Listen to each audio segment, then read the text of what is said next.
বাসার ড্রয়িং রুমে এই দাবার কোর্টে সাজানো আছে সব গুটি।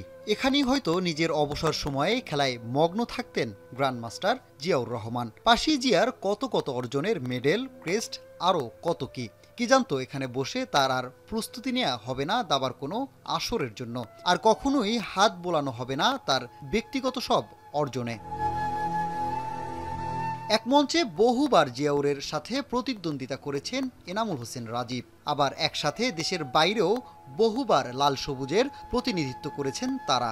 চলমান দাবার জাতীয় চ্যাম্পিয়নশিপে একে অপরের বিপক্ষে লড়ছিলেন তারা দুজন। রাজীবের সামনেই অসুস্থ হয়ে ঢলে পড়েন জিয়া, তারপর আর ফেরা হয়নি এই গ্র্যান্ডমাস্টারের। চোখের সামনেই সতীর্থর এই বিদায়ে তাই নির্বাক রাজীব। আমি ভাবছি মনে হয় সে পানির বোতল উঠাচ্ছে বা এরকম কিছু একটা, কাত হয়ে আমার তখন চাল ছিল আর কি, সে কাত হয়ে আছে, তারপর দেখি সে উঠতেছে না, তারপর আমি তার দিকে তাকালাম, তখনই সে পড়ে গেল, আর আমি তখন লাফ দিয়ে গিয়ে ধরলাম। কিন্তু দেশের প্রথম গ্র্যান্ডমাস্টার হয়েছিলেন নিয়াজ মোর্শেদ। এরপর 2002 সালে গ্র্যান্ডমাস্টারের খেতাব জেতেন জিয়াউর রহমান। স্নেহের ছোট ভাইকে হারিয়ে বিষণ্ণ দেশের প্রথম গ্র্যান্ডমাস্টার। মৃত্যুর খবর পেয়ে ছুটে এলেন ইব্রাহিম কার্ডিয়াক হাসপাতালে।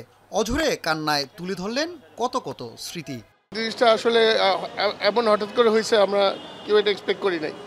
আমি তো খেলা শেষ করে চলে আসছি, তখন আমি এটা শুনি, তো আর কি বলবো, এটা আমাদের জন্য অপূরণীয় ক্ষতি বাংলাদেশের দাবার জন্য। আর তা তো ছোট, তারা এত তার যাবে কেন, আগে তো আবার যাওয়ার কথা। দাবার জাতীয় চ্যাম্পিয়নশিপের সংবাদ সংগ্রহে ছিলেন একাধিক গণমাধ্যম কর্মী। তাদের চোখের সামনে উজ্জ্বল এক তারার নিভে যাওয়া।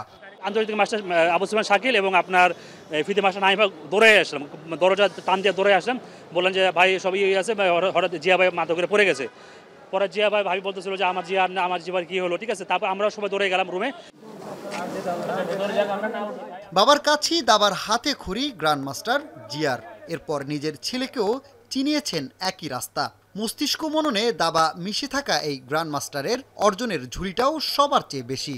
জাতীয় চ্যাম্পিয়নশিপে সর্বোচ্চ 14 বার শিরোপা জিতেছেন তিনি। এমনকি দেশের বাইরে থেকেও কুড়িয়েছেন একাধিক অর্জন। এমন এক ক্রীড়া ব্যক্তিত্ব চলে যাওয়ায় শোকে স্তব্ধ পুরো ক্রীড়াঙ্গন। জিয়ার চলে যাওয়ার খবর শুনে ছুটে এলেন খোদ ক্রীড়ামন্ত্রী। শোকাহত পরিবারকে জানিয়েছেন সমবেদনা। এটা একটা অপূরণীয় ক্ষতি দেশের জন্য, দাবার জন্য তো অবশ্যই। এখন আপাতত তো আমাদের এই যেটা হয়ে গেছে সেটা তো আমাদের কিছু করার নেই, তার আত্মার মাগফিরাত কামনা করা ছাড়া, দোয়া করা ছাড়া। আর পরিবারকে বলেছি যে এখন অন্য কিছু চিন্তা করতে না, একটু সেটেল হলে আমরা নিজেরাই ওনাদের সাথে বসবো। জিয়াউরের বাবাকে কবর দেওয়া হয়েছিল মোহাম্মদপুরের তাজমহল রোডের কবরস্থানে। সেখানেই চিরনিদ্রায় শায়িত হবেন দেশের দাবার এই কিংবদন্তি। সানিম রিধা, এখন, ঢাকা। 250টিরও বেশি ডিজাইন অপশন নিয়ে ওয়ালটন স্মার্ট ফ্রিজ, বোঝে আপনার প্রয়োজন।